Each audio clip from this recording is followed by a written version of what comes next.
Adam, bagaimana saya bisa masuk surga? Apa diperlukan untuk mencapai surga?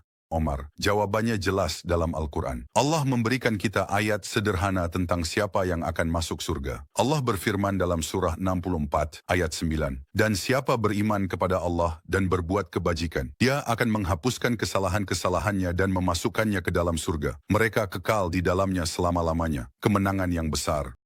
Juga dalam surah 16 ayat 97, barang siapa yang berbuat kebajikan, baik laki-laki maupun perempuan, dalam keadaan beriman, pasti akan kami berikan kepadanya kehidupan yang baik, dan pasti akan kami beri balasan kepada mereka dengan pahala yang lebih baik dari apa yang telah mereka kerjakan. Jadi untuk masuk surga, dua hal sangat penting.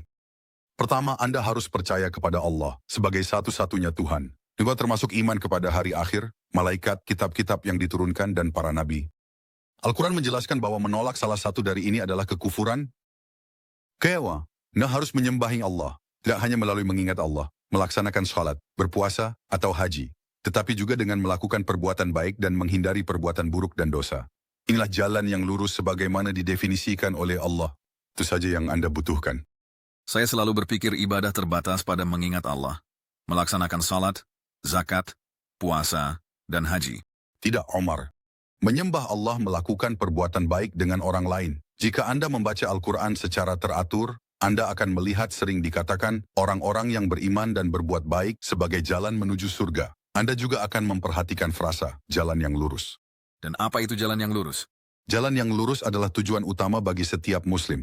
Itu disebutkan tepat di awal Al-Quran. Dalam Al-Fatihah. Segala puji bagi Allah, Tuhan semesta alam, yang maha pengasih, maha penyayang, penguasa hari pembalasan. Hanya kepadamu kami menyembah, hanya kepadamu kami memohon pertolongan. Tunjukilah kami jalan lurus, yaitu jalan orang-orang engkau beri nikmat, bukan jalan mereka dimurkai, bukan pula jalan mereka sesat. Sekarang, izinkan saya membaca 3 ayat dari surah Nan, mendefinisikan jalan lurus ini. Katakanlah, marilah, aku bacakan apa yang diharamkan Tuhanmu atasmu. Janganlah kamu mempersekutukan sesuatu dengannya. Hormati orang tua. Janganlah kamu membunuh anak-anakmu karena takut kemiskinan. Kami memberi rezeki kepadamu dan kepada mereka. Hindari perbuatan keji, tampak atau tersembunyi. Jangan bunuh jiwa yang diharamkan Allah, kecuali dengan alasan benar. Janganlah mendekati harta anak yatim, kecuali dengan cara yang baik. Hingga mereka dewasa, ukurlah dan timbanglah dengan adil. Kami tidak membebani seseorang melainkan sesuai dengan kesanggupannya. Berkatalah adil meski tentang kerabat, dan penuhi perjanjian Allah. Dan inilah jalanku yang lurus, maka ikutilah. Janganlah kamu mengikuti jalan-jalan lain, yang akan memisahkanmu dari jalannya. Jadi jalan menuju jannah jelas. Hiduplah dengan berbuat baik dan jauhilah yang buruk. Karena kita semua membuat kesalahan. Kamu akan masuk surga jika perbuatan baikmu lebih banyak daripada dosamu. Allah berfirman, orang yang berat timbangan kebaikan, maka dia akan berada dalam kehidupan yang menyenangkan. Orang yang ringan timbangan kebaikan, tempat kembalinya adalah jurang yang dalam. Mengingat Allah melalui pelaksanaan salat, membantu membimbingmu di jalan yang lurus. Allah berfirman surah 2 ayat 45, dan mintalah pertolongan dengan sabar dan salat. Sesungguhnya sulit kecuali orang-orang yang khusyuk. Apa yang telah Anda jelaskan benar-benar memberi saya perspektif baru tentang Islam. Melakukan ibadah antara seorang Muslim dan Allah sangat penting, tetapi begitu juga melakukan perbuatan baik dan menjauhi perbuatan buruk. Dan ingatlah bahwa melaksanakan salat menghapus dosa-dosa burukmu. Dan dirikanlah salat di kedua ujung siang dan awal malam. Sesungguhnya, perbuatan baik menghapus perbuatan buruk. Itu adalah peringatan bagi orang-orang yang ingat. Mari kita kembali ke 2 syarat untuk masuk surga. Pertama, memiliki keyakinan yang benar, dan kedua, tetap di jalan yang lurus dengan melakukan perbuatan baik dan menghindari perbuatan buruk dan dosa. Bisakah Anda menjelaskan lebih lanjut? Tentu, perbuatan baik terbagi dalam 2 kategori utama. Ibadah antara Anda dan Allah, seperti mengingat Allah, melaksanakan salat, berpuasa, dan haji, serta perbuatan baik yang melibatkan orang lain, seperti zakat, dan bagaimana Anda memperlakukan orang. Bisakah Anda memberi saya contoh perbuatan baik dan buruk? Al-Quran mencantumkan banyak. Berikut adalah 10 contoh perbuatan baik dari Al-Quran. Melaksanakan salat secara teratur. Allah berfirman, dirikanlah salat. Itu ada di surah 2 ayat 43. Memberikan zakat atau sedekah. Allah berfirman, dan dirikanlah salat dan tunaikanlah zakat. Itu ada di surah 2 ayat 110. Bersikap baik kepada orang tua dan rendahkan diri dengan kasih sayang. Itu ada di surah 17 ayat 24. Memberi makan orang miskin. Allah berfirman, mereka memberi makanan yang disukai kepada orang miskin. Itu di surah 76 ayat 8. Jujur, Allah berfirman, ucapkanlah kata-kata baik kepada manusia. Itu ada di surah 2 ayat 83. Bersabar. Allah berfirman, sesungguhnya orang-orang yang sabar akan diberi pahala mereka tanpa batas. Itu ada di surah 39 ayat 10. Memaafkan orang lain. Allah berfirman, hendaklah mereka memaafkan dan melupakan. Itu ada di surah 24 ayat 22. Menghindari kesombongan.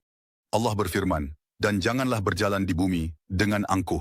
Itu ada di surah 17 ayat 37. Menolong orang yang tertindas. Allah berfirman, dan mengapa kamu tidak berperang di jalan Allah? Dan untuk orang-orang yang tertindas, itu ada di surah 4 ayat 75. Menepati janji. Allah berfirman, dan penuhilah setiap janji. Sesungguhnya janji itu pasti akan dimintai pertanggungjawaban. Itu ada di surah 17 ayat 34. Dan bagaimana dengan perbuatan buruk?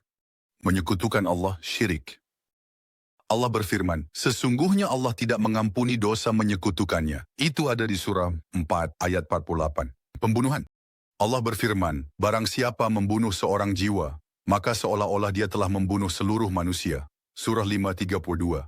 Berdusta tentang Allah. Dan siapa lebih zalim dari orang yang mengada-adakan kebohongan terhadap Allah atau mendustakan ayat-ayatnya? Surah 6 ayat 21. Zina, perzinahan, dan perselingkuhan. Allah berfirman, perempuan atau laki-laki yang berzina, cambuklah masing-masing dari mereka. Surah 24 ayat 2. Tuduhan palsu. Allah berfirman, cambuklah mereka dengan 80 cambukan. Itu ada di surah 24 ayat 4. Memakan riba. Allah berfirman, Allah telah menghalalkan jual beli dan mengharamkan riba. Itu ada di surah 2 ayat 275. Meninggalkan salat. Allah berfirman, kemudian datanglah setelah mereka pengganti yang menyia-nyiakan salat. Itu ada di surah 19 ayat 59. Berlaku buruk terhadap orang tua. Allah berfirman, dan Tuhanmu telah memerintahkan agar kamu tidak menyembah selain Dia dan berbuat baiklah kepada orang tua. Itu ada di surah 17 ayat 23.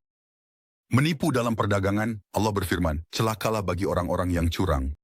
Surah 83 ayat 1. Menggunjing dan memfitnah. Allah berfirman, dan janganlah mencari-cari kesalahan orang lain dan janganlah menggunjing satu sama lain. Itu ada di surah 49 ayat 12.